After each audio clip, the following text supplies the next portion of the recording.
5월 14일 수요일 아침 묵상 에스더 2장 19절에서 3장 6절 사울의 후손과 아각의 후손이라는 제목을 가지고 말씀을 살펴보도록 하겠습니다.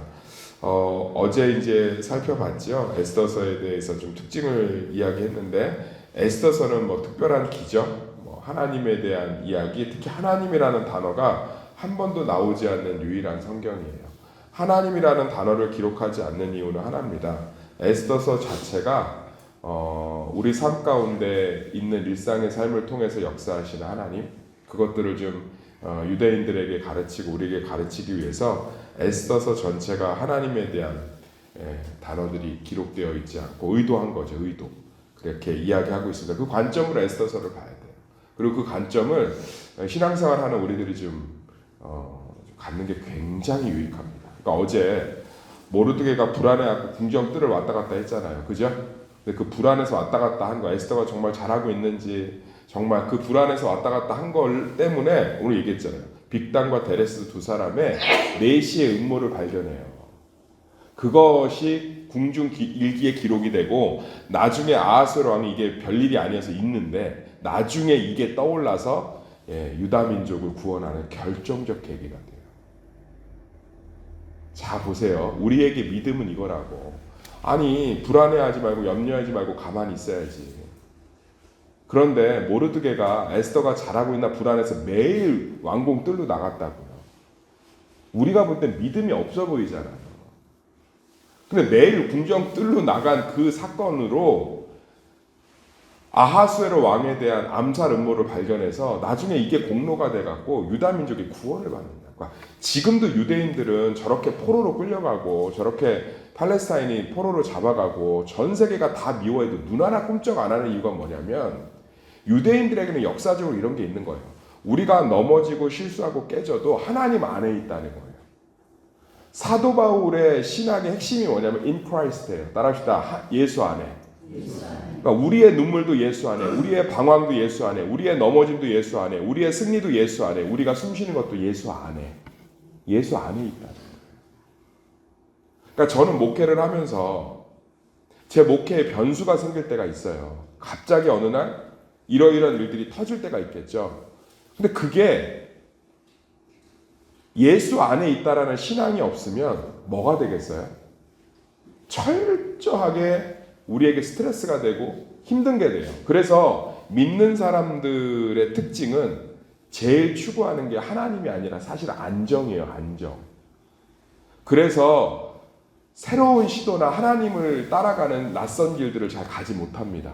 그런데 오늘도 보면 알겠지만 말씀을 우리 삶에 일어나는 모든 일이 예수 안에 하나님 안에 있다면 우리의 넘어짐도 우리의 불안도 결국은 하나님의 뜻이 이루어지는 통로가 될 줄 믿습니다.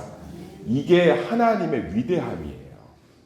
이걸 사도 바울이 명확히 알았기 때문에 합력하여 선을 이루신다는 표현으로 자기 신앙을 고백하고 있어요. 캐톨릭은 교회를 모임으로 보지 않고 건물로 봤기 때문에 교회 자체를 성경을 알 수 있는 것들로 지으려고 몸부림을 쳐서 어느 성당에 가든지 유리창이 스테인 글래스 그 모자이크로 돼 있어요. 그러니까 무슨 얘기냐면 빨간 조각, 파란 조각, 노란 조각 이런 것들이 모아서 성모가 되든지 그런 조각들이 모여서 모자이크처럼 어떤 예수님이 되든지 해요. 가보시면 좀 보시면 좋겠어요. 그걸 일부러 만들어 놓는 거예요. 왜냐하면 조각 하나를 볼 땐 빨간 조각일 뿐이고 조각 하나를 볼 땐 그냥 파란 조각일 뿐인데 그게 모이면 예수가 되잖아요.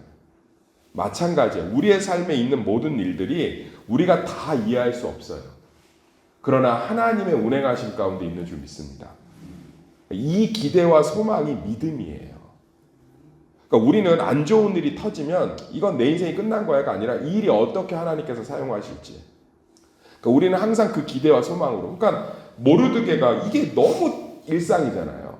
모르드게가 매일 아침마다 기도하러 에스더를 기도하러 나갔다가 그 4시 두 사람의 암살 음모를 발견해서 결국 공로를 세워 하나님께 축복을 받았더라가 우리가 생각하는 간증인데 모르드게의 연약함이에요. 에스더를 너무 아끼다 보니까 그냥 매일 19절 보면 처녀들을 다시 모을 때 모르드게가 대궐문에 앉았더라. 어디 집에도 안 가고 그냥 앉아 있는 거예요. 에스더 어떻게 잘하고 있나 소식도 물어보고 그 가운데 발견한 거예요. 우리는요 말씀에 대한 기대감이 사실 없어요. 제가 성도들이 참 안타까운 게 저희 교회를 오면 기도나 극단적이에요. 기도나 어떤 자기 마음의 평안을 얻기 위한 몸부림은 있는데 하나님 말씀 자체에 대한 기대감이 잘 없어요. 왜냐하면 우리 안에 뭐가 있냐면 모든 목사님을 통해서 모든 예배 때마다 모든 시간에 말씀의 은혜를 받지 못해요. 근데 저는 생각이 달라요. 어떻게 사람이 모든 시간마다 은혜를 받겠어요? 물론 우리 교회는 모든 시간마다 은혜를 받는 줄 믿습니다. 근데 그 일상의 말씀의 삶 속에서 내 인생을 뒤바꿀 말씀의 능력이 나타나는 거예요. 그저 매일 하나님 앞에 내 마음을 내려놓고 하는 기도 속에서 하나님의 응답을 경험하는 거예요. 아멘. 아브라함이 인생의 큰 기적이 몇 번이었습니까? 우리는 성경의 인물들처럼 기적을 경험하고 싶다고 하지만 그들 인생의 기적 정확히 얘기하면 많아야 두세 개예요. 많아야 두세 개라고. 우리도 두세 개 정도의 간증은 있잖아요. 그러면 하나님은 뭐 이렇게 기적, 능력, 뭐 대단한 거, 음성, 일상 속에 역사하시는 걸 훨씬 더 즐거워하시는 거예요.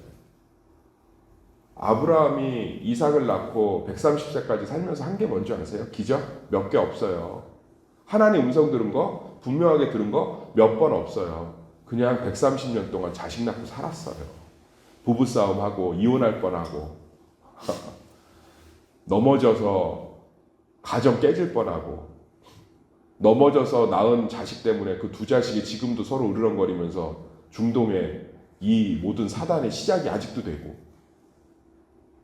다윗의 인생이 먼저여서 기적 몇 번 없어요. 진짜 몇 번 없다고. 다윗이 한 게 뭔지 아세요? 살다가 넘어지다 깨지다 대가리 터지다 다 자식한테 쫓겨났다 외도하다가 하나님한테 걸리고 수치당하고 또 그리고서는 좀 평안해지니까 인구조사하다 또 얻어맞고 그러다가 또 웃고 자식은 죽고 거기서 또 다시 태어난 솔로몬 때문에 웃고 다윗의 인생 우리하고 별반 차이가 아무것도 없어요. 근데 그 일상 속에 하나님 역사를 하신다. 우리가 매일매일 서로에게 묻는 그 안부 전화를 통해서 또 우리가 매일매일 붙드는 기도를 통해서 우리가 매일매일 살아가는 삶을 통해서 하나님이 일을 하신다는 거예요. 아멘. 그래서 저는요 우리의 일상을 참 소중히 여기는 게 참 중요한 걸 에스더서가 가르쳐 주는 거예요. 모르드게가 에스더가 왕후 후보로 들어가면서 어떻게 할지 맨날 성전 궁에 들어가던 그 일상의 삶을 통해서 그 염려의 연약함을 통해서 하나님이 유대인을 구원하시잖아요. 사랑하는 성도님들, 우리 삶의 그 일상적인 삶들을 살아내시길 소망합니다. 그 삶들 가운데 놀라운 일이 벌어지는 거예요. 목회를 하면 성도들의 성장과 숫자가 매번 이렇게 일치하지 않아요. 그러니까 굴곡이 있어요. 이렇게 파도처럼 올라갑니다. 성장을 할 때. 그런데 조금 출석 인원이 떨어진다고 꼬라지가 나서 막 강단에서 막 저주하고 그게 아니라 그냥 묵묵히 신방하고 묵묵히 환우들 돌아보고 묵묵히 양육하고 그럼 어느새요 사람들이 믿음 안에 자라있고 회복되어 있고 그들이 다시금 또 누군가를 회복하고 있고 그 일을 통해서 하나님이 놀라운 일들을 하시는 거예요. 어제 영남 북부교회 이영기 목사님하고 통화를 좀 오래 했는데 교회를 처음에는 100평 정도에 지었대요. 그 안동 화재로 전소된 교회. 그런데 이번에 그 화재가 나서 그 첫날 갔잖아요. 얼마나 힘들어 하셨는지 몰라요. 그런데 목소리가 많이 밝아지셨더라고요. 그래도 여러 군데서 이렇게 도움을 주셔서 더 자기네가 너무 이렇게 바라보지 못했던 교회 부지들을 확보하는 그런 또 계기도 되고 새로운 교회를 세울 그러면서 비전을 나누는데 이제 교회를 지어가는데 뭐 더 이상 도움을 우리가 줄 수 있는 건 없더라고요. 왜냐하면 그 회사 이게 건축회사에서 하는 거니까. 근데 그런 얘기를 하시더라고요. 목사님, 교회가 다 건축이 되면 이제 매년 여름이나 이렇게 가을에 내려오셔서 성도들이 저희 교회에서 예배도 드리시고 우리 교회에서 도움을 또 줘서 이렇게 교회가 세워졌잖아요. 그죠? 그리고 선교도 같이 하고 지역사회. 얼마나 감사해요. 저희 교회는 한 아이들까지 200~300명 모이는 교회지만 지금 우리 교회는요 포천 대마에도 있고요, 철원. 우리 교회는 충남 당진에도 있고요, 우리 교회는 안동에도 있어요. 할렐루야. 제가 볼 땐 이렇게 큰 교회가 어디 있어요. 그러니까 우리는 그 일상의 삶들, 작은 헌금들이 모여서 다시금 화제로 전수된 교회가 세워지고 일상의 삶들을 통해서 하나님이 놀랍게 일을 하시는 거예요. 한두 번, 아유 나 뭐 가봤더니 모르겠던데 은혜도 못 받는데 그냥 평생 그러고 계시는 거예요. 묵묵히 일상의 삶 속에서 하나님의 말씀을 묵상하고 큐티를 하면 매번 은혜롭지 않아요. 그런데 어느 날 그 말씀 한 구절이 내 삶의 가치관을 바꿔놓고 바뀐 가치관을 통해서 내 인생에 하나님의 축복이 시작돼요. 사랑하는 성도님들, 우리나라는 너무 한방빡이라는 간증과 극적인 신앙들에 너무 많이 노출되어 있어요. 집약적인 성공을 이룬 나라라서, 성장을 한 나라라서 교회 분위기도 그래요. 그런데 신앙은 일상의 삶을 통해서 일을 하고 계신 줄 믿습니다. 하나님은 일상의 삶을 통해서 일하고 계신 거예요. 네. 자, 내가 매일 설거지 하시죠? 가족들이 식사하는 거. 제가 간증 하나 할게요. 어떤 그 권사님이 자식들 뒷바라지하는 게 너무 힘들더래요. 그래서 하나님께 날마다 기도했대요. 하나님, 내가 이렇게 자식들 다 키워놨는데 남편도 자식도 나를 몰라줘요. 얼마나 그게 허망한지 몰라요. 자기 인생을 다 쏟아붓는데 아무도 알아주지 않잖아요. 그런데 어느 날 설거지를 다 해놓고 이제 TV를 멍하게 보고 있는데 딸이 오더니 그랬더래요. 엄마, 우리 위해서 평생 설거지를 해줬네. 엄마 설거지하는 뒷모습 보는데 오늘따라 엄마가 너무 고마워. 우리가 너 참 무심했지. 일상의 설거지를 하나님이 사용하신 거예요. 할렐루야. 그리고 딸을 붙잡고 엉엉 울고 그 딸하고 굉장히 친구처럼 지내게 회복이 됐다는 거예요. 그러니까 우리는 하나님의 역사가 이런 거예요. 내가 서울에 올 때 갑자기 영이 막 임해. 막 우울증이 막 사라져. 환희! 그러니까 이런 거에 맨날 노출이 돼 있으니까 내 삶은 하나님이 듣지도 않는 것 같고 역사하지도 않는 것 같고 막 갑자기 딸이 막 갑자기 무슨 음성을 들어. 엄마를 위로하라고 했어요. 어느 날 갑자기 설거지를 하면서 하나님께 기도했더니 그날따라 딸이 나를 우연히 쳐다보더니 갑자기 엄마 하나님이 나와 함께 하셔 이러면서 위로하셨어요. 이런 간증만 맨날 듣다 보니까 매일 남편을 출근시키고 빨래를 하고 사람들하고 담소를 나누는 그 모든 것들이 의미가 없는 거야. 하나님은 일상을 통해서 역사하세요. 아멘. 아브라함의 가정을 어떻게 회복하죠? 하갈하고 이 사라하고 이 부부싸움 하는 거 통해서 회복해요. 부부싸움을 통해 다윗이 예수님이 어느 족보에서 낳는지 아세요? 유다 며느리하고 시아버지하고 잘못된 관계를 통해서 태어난 계보에서 태어나셨어요.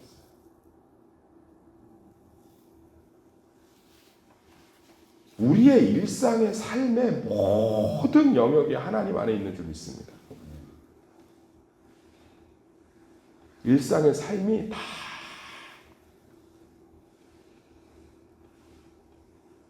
이스라엘 백성들이 만나를 어떻게 먹게 됐는지 아세요? 배고프다고 원망하다가 하나님이 주셔서 먹게 됐어요. 그 원망도 하나님 안에 있게 된 거죠. 놀라운 거예요. 놀라운 거라고.